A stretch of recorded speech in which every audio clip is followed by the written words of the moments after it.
Structure तो नहीं कराएंगे, यहाँ पर हम हेल्पिंग वर्ब बताएंगे कौन से टेंस की क्या हेल्पिंग वर्ब रहती है। देखिए पहले स्टार्ट करेंगे हम प्रेजेंट से। प्रेजेंट,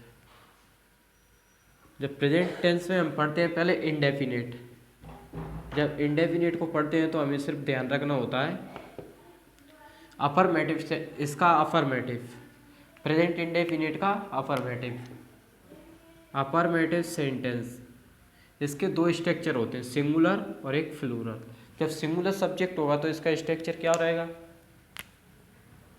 सब्जेक्ट प्लस वर्ब में S A I S plus object. जब प्लूरल सब्जेक्ट होगा तो subject plus B1 plus object. और जब नेगेटिव इंटेरोगेटिव सेंटेंस बना हुआ तो क्या किस चीज़ का यूज होता है, इंडेफिनिट में, प्रेजेंट का इंडेफिनिट में किसका यूज होता है, do does. Do does singular के साथ डज आता है, प्लूरल के साथ डू आता है। ये लिख दिया मैंने, P for plural, S for singular. अगला टेंस है हमारा continuous.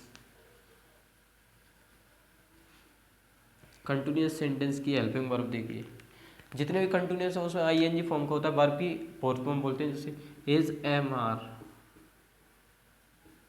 Is am are, has किसके साथ आती है, सिंगुलर, सिंगुलर सब्जेक्ट के साथ एज आती है, प्लूरल सब्जेक्ट के साथ आर आती है, आई के साथ एम आती है। ये इस तरह याद रखना है। अगला टेंस है हमारा परफेक्ट। अगला परफेक्ट, परफेक्ट का अर्थ है कंप्लीट, कोई भी कार्य सम वर्ब की फोर्थ फॉर्म आएगी, और परफेक्ट का अर्थ है कोई भी कार्य कंप्लीट हो रहा है। तो परफेक्ट के लिए हम दो हेल्पिंग वर्ब यूज करते हैं प्रेजेंट परफेक्ट के लिए, एज, एव। सिंगुलर सब्जेक्ट होगा तो एज आएगा, प्लूरल सब्जेक्ट होगा तो एव आएगा, इस तरह से। और इसमें वर्ब क्या आती है, थर्ड फॉर्म। अगला है हमारा परफेक्ट कंटिन्यूअस। परफेक्ट कंटिन्यूअस किससे मिलकर बना है, परफेक्ट प्लस कंटिन्यूअस। तो इसमें देखिए क्या क्या है, कौन कौन सी हेल्पिंग वर्ब का यूज होगा, एज एव के साथ प्लस बी प्लस वर्ब की फोर्थ फॉर्म, और टाइम भी आता है इसमें, सिंस फोर का भी यूज होता है। देखिए एज सिंगुलर के साथ आएगा, एव प्लूरल के साथ, दोनों के साथ कॉमन आएगा बीन। अब बीन का यूज किस लिए हुआ, क्यों हुआ है, क्योंकि कंटिन्यूअस के अकॉर्डिंग तो हमने क्या कर रखा है, वर्ब की फोर्थ फॉर्म, जैसे आईएनजी फॉर्म बोलते हैं। लेकिन परफेक्ट के लिए हमने किसको यूज किया, बीन को, ये वर्ब की थर्ड फॉर्म होती है, इसलिए has a been plus verb की फोर्थ फॉर्म लगाते हैं।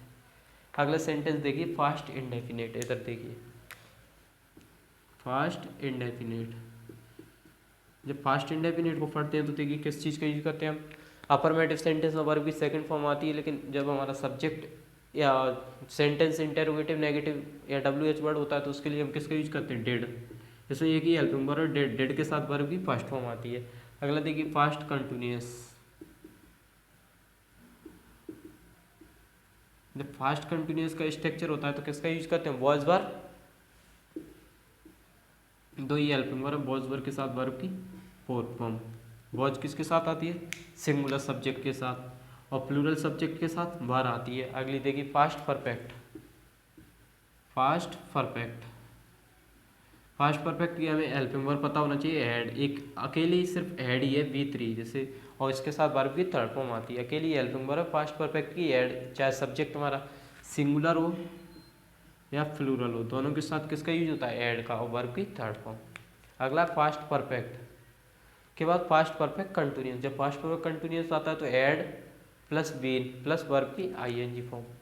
और जितने भी परफेक्ट कंटिन्यूअस हैं उनमें किसका यूज होता है, टाइम का, since four plus time. Definite समय के लिए सिंस का यूज होता है और इंडेफिनेट समय के लिए फोर का यूज होता है। इस चीज़ों को समझिए। आगे देखिए कुछ बी की फॉर्म बता रहा हूँ मैं आपको, देखो यहाँ पर लगा मैंने बी, बी की फॉर्म। पहले देखिए इज एम आर, ये क्या होती है, वर्ब की फर्स्ट फॉर्म। वॉज वर्ब क्या होती है, वर्ब की सेकंड फॉर्म।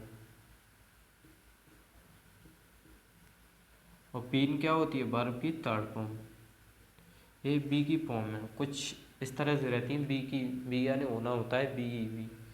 तो इस तरह से देखो, हमें जब इजीली टेंस के स्ट्रक्चर पता हो या ना हो, लेकिन हमें इस चीज़ का पता हो कि हेल्पिंग वर्ब कौन सी टेंस किस चीज़ की हेल्पिंग वर्ब का यूज हो रहा है, और जितने भी परफेक्ट है उनका मतलब होता है V3। तो हमें क्या होना चाहिए पता, टेंस की हेल्पिंग वर्ब का, कि इस टेंस में किस हेल्पिंग वर्ब का यूज हो रहा है, और जो हमारी वर्ब होती है ना वो हेल्पिंग वर्ब पे डिपेंड होती है। कैसे, मैंने अभी बोला ऐड, तो ऐड के अकॉर्डिंग क्या आएगी, वर्ब आएगी, या वर्ब के अकॉर्डिंग ऐड आ जाएगी, ऐसा कुछ नहीं है। इसीलिए जो हेल्पिंग वर्ब रहती है वो हेल्पिंग वर्ब पे डिपेंड रहती है। इस चीज़ को आप इजीली समझ सकते हो। इन चीज़ों को बार बार प्रैक्टिस करने से डेफिनेटली ये चीज़ आपकी कंप्लीट हो जाएगी, समझ रहे हो।